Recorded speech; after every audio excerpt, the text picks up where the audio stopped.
Morning with Farah. Welcome back ATV morning with फरा में खुश आमदीद। और अपनी सेहत का आपने हमेशा बहुत ख्याल रखना है। आज हम एक ऐसी मर्ज़ के बारे में बात करने लगे हैं जिसको हम लोग अभी डिस्कस कर रहे थे ब्रेक में। तो मुझे डॉक्टर बिलाल ये बता रहे थे, बड़ा फॉर ग्रांटेड लेते हैं हम समझते हैं कि उम्र बढ़ने के साथ साथ ये आर्ज़े, ये मसाइल होना बड़ी नेचुरल सी बात है, लेकिन ये एक नेचुरल बात नहीं है। इससे बचाव मुमकिन है, इसका इलाज तो नहीं कह सकते, लेकिन इसको बेहतर किया जा सकता है।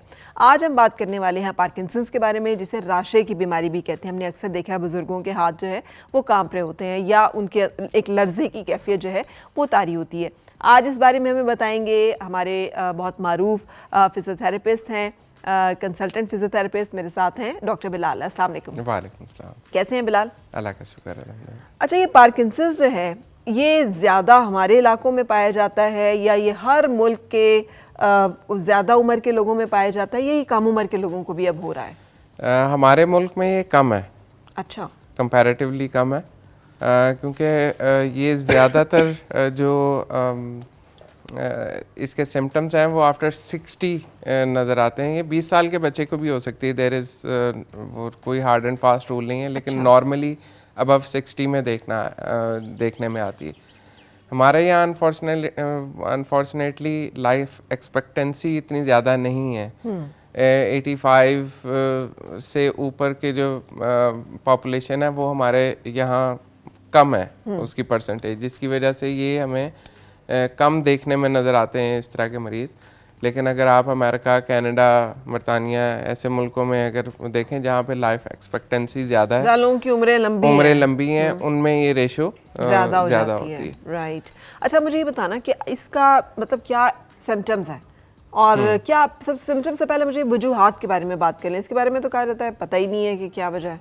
पता तो है, उसमें ब्रेन में बेजल गैंग्लिया एक आपका ऐसा जगह है जहाँ पे सब्सटेंशिया निग्रा से एक केमिकल रिलीज़ होता है जिसको डोपामिन कहते हैं, जिसमें कमी की वजह से, उस केमिकल की कमी की वजह से ये पार्किंसन डिजीज़ शुरू हो जाती है। तो eventually basically it's a neurological disorder, कि वो ऐसे समझें कि वो खुलिए आहिस्ता आहिस्ता मरना शुरू हो जाते हैं या अपना काम करना छोड़ देते हैं। ठीक है। तो उसमें जो डोपामिन है वो आपकी बॉडी को रिलीज़ कम होने लगता है, जिससे एक टारगेटेड मूवमेंट का, जो एक ग्रॉस मूवमेंट का ब्रेन में बनता है स्टिमुलस, लेकिन वो टारगेटेड मूवमेंट को वो डिफाइन नहीं कर सकता due to lack of dopamine. बिल्कुल ठीक है। यानी टारगेटेड मूवमेंट के हमने ये जो हाथ ये बेख्तियारी रहती है कि इसको कंट्रोल नहीं किया जा सकता, इसको रोकने का जो एक इख्तियार है इसमें वो नहीं रहता वैसे है। दो किस्म के ट्रेमर्स होते हैं, एक इंटेंशनल ट्रेमर कहलाते हैं और एक अनइंटेंशनल ट्रेमर कहलाते हैं। तो बेसिकली 80% ऑफ द पेशेंट्स में ये अनइंटेंशनल होते हैं, कि यानी कि जब वो कोई काम नहीं कर रहे होते तो वो बैठे बैठे उनका हाथ कांप रहा है या सर हिल रहा है।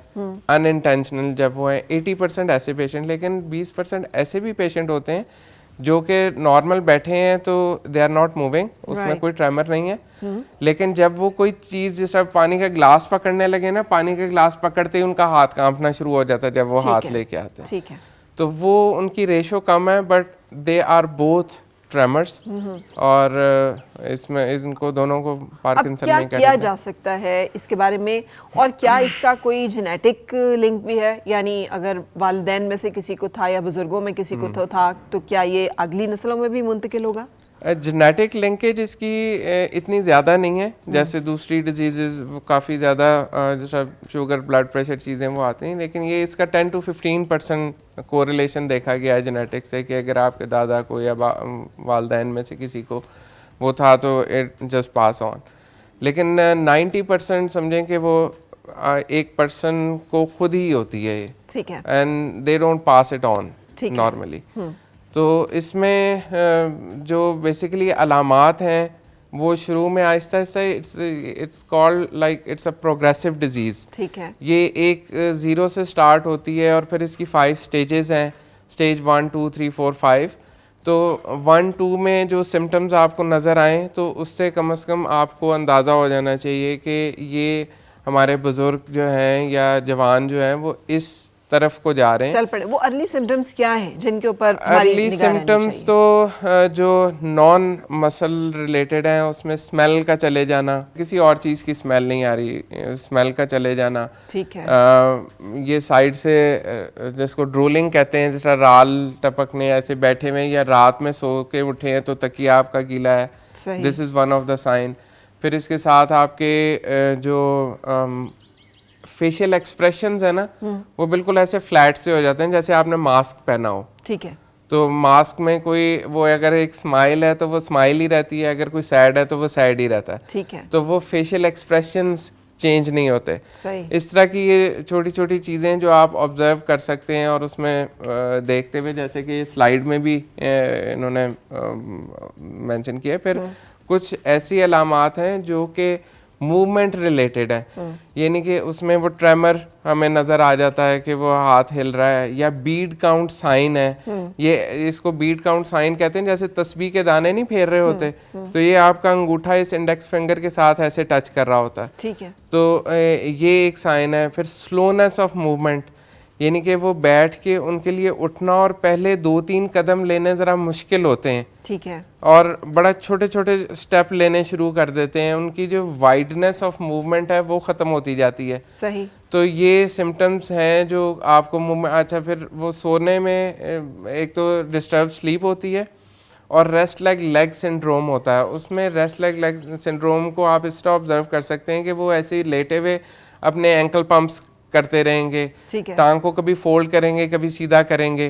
ये रेस्ट लाइक भी रेस्ट नहीं कर पा टांगों रहे, को चैन नहीं है। चैन नहीं है, टांगों में मुसलसल कोई ना कोई हरकत, कोई ना बेचैनी कोई सी मूवमेंट कैफियत है टांगों के अंदर, ठीक है। Specially when they go to bed, जब सोने के लिए जाते हैं। ठीक है। तो इस तरह की सिम्टम्स को ऑब्जर्व करते हुए अगर कोई चीज़ वो नज़र आती है तो इसमें बेसिकली सीटी स्कैन भी होता है, एमआरआई भी होती है, पेट स्कैन भी होता है।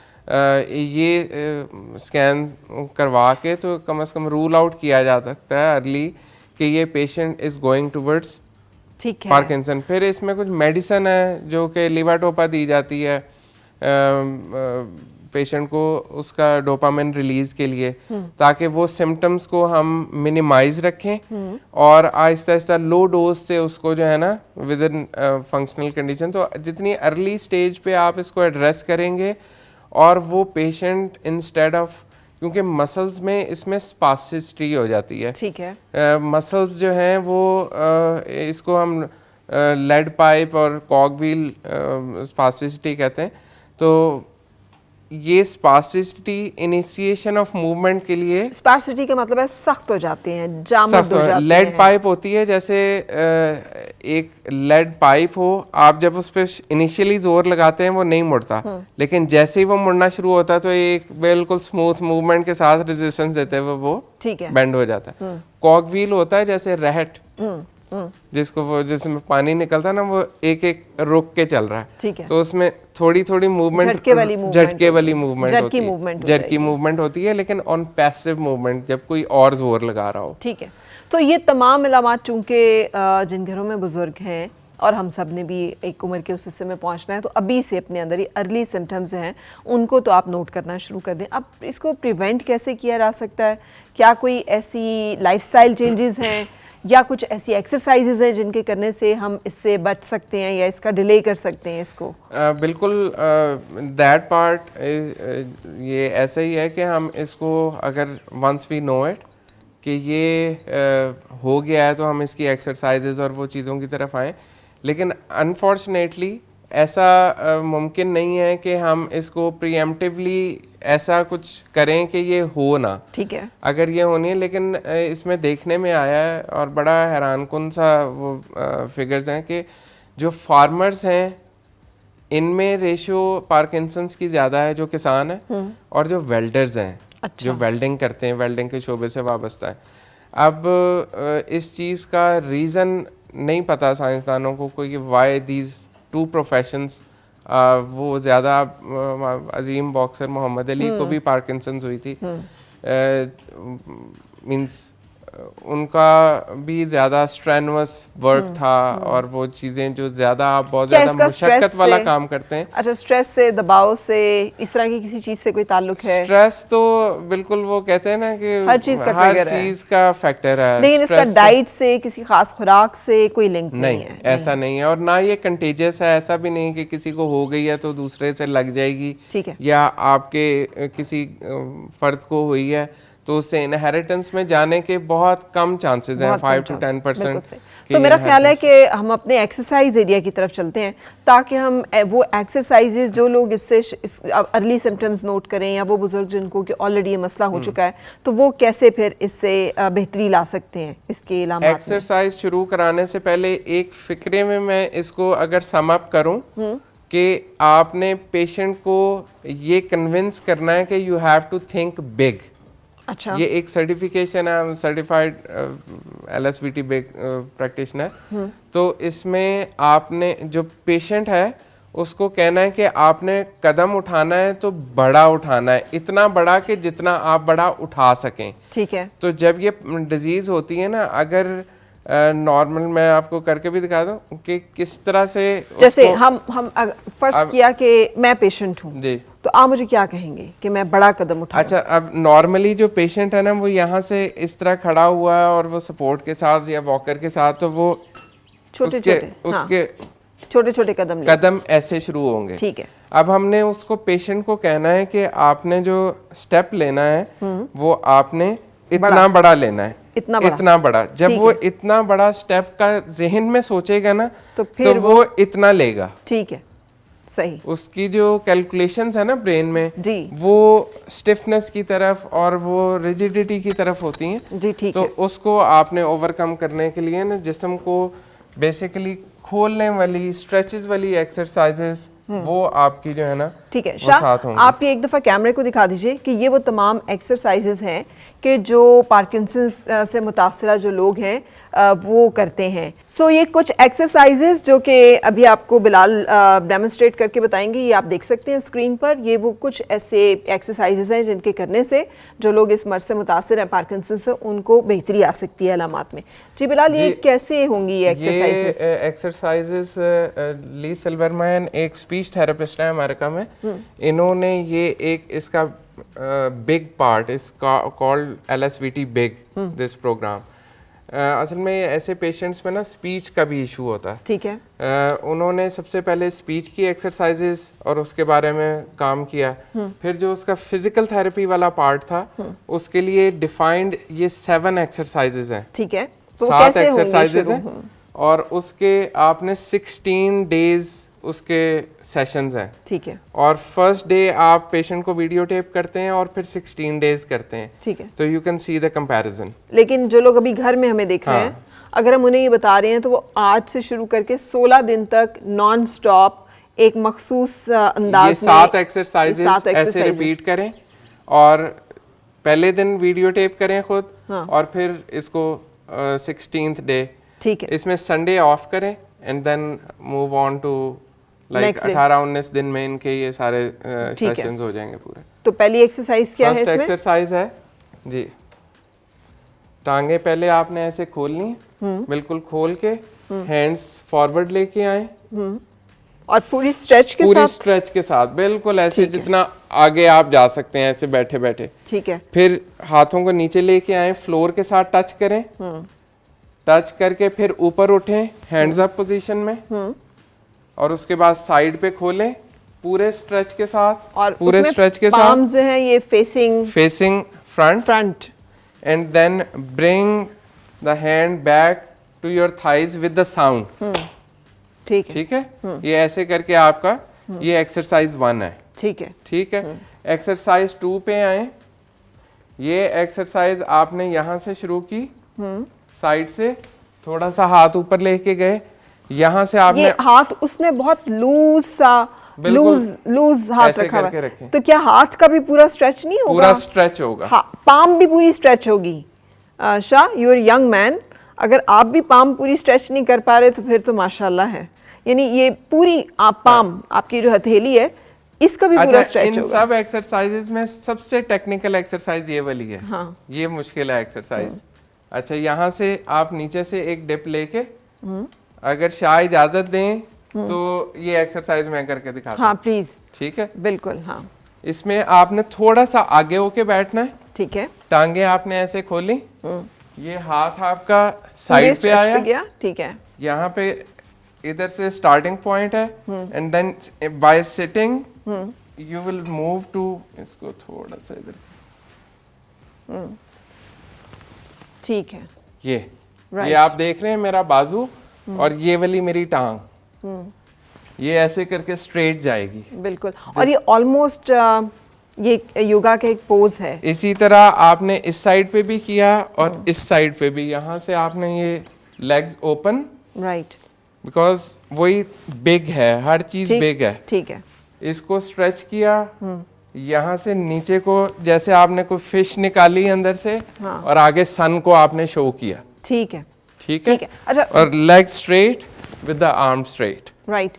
अच्छा बिलाल, अब पेशेंट अगर इतना रेंज ना हो उसका मूवमेंट का, इनिशियली नहीं होती जी इधर इनिशियली नहीं होती, लेकिन आहिस्ता आहिस्ता इसमें विद द बेहतरी आती प्रैक्टिस। जाएगी।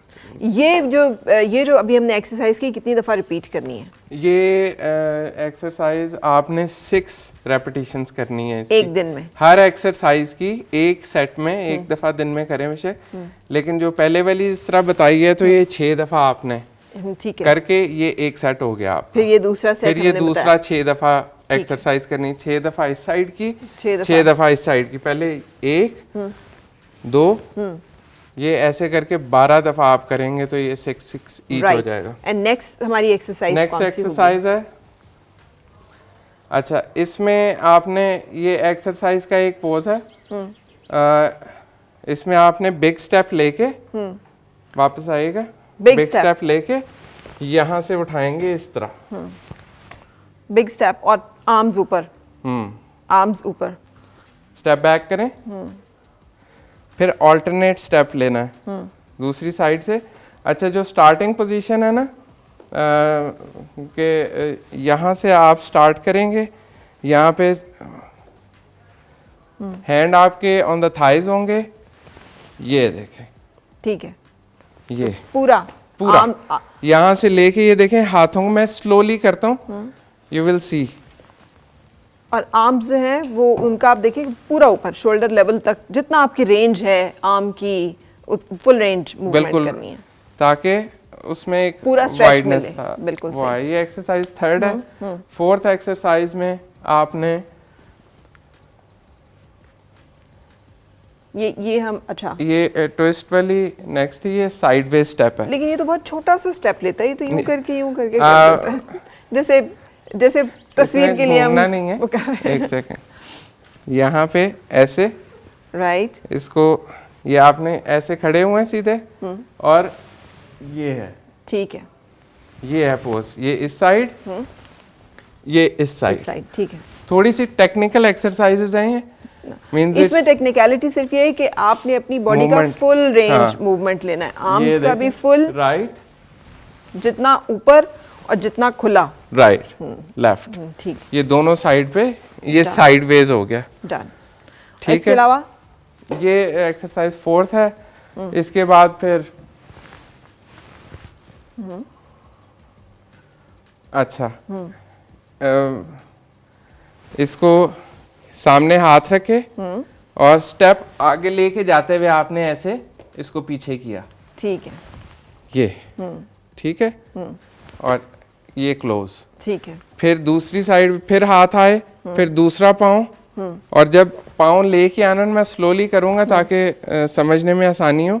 हाथ आगे थे और मैं आहिस्ता आहिस्ता पाँव आगे ला रहा हूँ और आहिस्ता आहिस्ता ये बाजू पीछे इस तरह से लेके जा रहा हूँ। ठीक है, ठीक जी, ठीक, ठीक है। तो इसको तेजी से करते हैं, ये एक टांग का, और इसी तरह दूसरी लेग जो है वो फॉरवर्ड, और ये Right. पार्किंसंस के जो पेशेंट्स हैं, और अगर मतलब नहीं कर सकते तो शुरू में असिस्ट कर ले कोई उन्हें। अच्छा, ये एक्सरसाइजेस के ना 3 स्टेजेस हैं। हम तो एक नॉर्मल, क्योंकि यहाँ पे नॉर्मली एडवांस स्टेज पार्किंसंस के पेशेंट्स कम देखे मैंने पाकिस्तान में, वो इतना ज़्यादा यहाँ पे उनको बिल्कुल ही निगलेक्ट ही कर दिया जाता है, और रेशो बहुत कम है क्योंकि लाइफ एक्सपेक्टेंसी। इसमें ना तीन आपके पोस्चर हो सकते हैं। या तो पेशेंट बेड रिडन होगा, उसकी यही एक्सरसाइजेज बेड पोज में है। ठीक है। फिर पेशेंट या तो होगा कि वो एबल टू सिट है लेकिन उसकी वॉक सेफ नहीं है, या स्टैंडिंग पोस्चर वो ये नहीं कर सकता, इतना बैलेंस अच्छा नहीं है।